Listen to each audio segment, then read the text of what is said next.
ওই জিল্লু, মাল দে, মাল দে। জিল্লু, বেশি কথা বলিস না জিল্লু, বেশি কথা বলিস না, বেশি কথা বললে তো থুত মা উড়ে ফেলবো। আমি কইছি কি ফেসবুক কি মামা মামা অ্যাড আছে বুঝছো, তাই কইছি কি তাই ইউটিউবে অ্যাড করে না আমাকে ভিউয়ার মানে লাইক বাড়বে না, সাবস্ক্রাইব বাড়বে না। জিল্লু জিল্লু জিল্লু জিল্লু জিল্লু কি করতেছে? রান্না করতেছে। কি রান্না? ছাই গোটানি। চাই গুটা নিন না, ভাত ভাত রান্না করি। এই জিল্লু, এই জিল্লু, এই জিল্লু, তুই কি করো? ভিডিও করতেন জিল্লুর পাত বেড়ে জিল্লু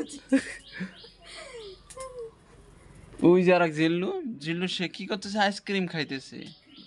আইসক্রিম, আইসক্রিম। ফ্রিজ থাকলে আইসক্রিম বানাইতো। যেটা না, এটা খুবই লাভ নাই।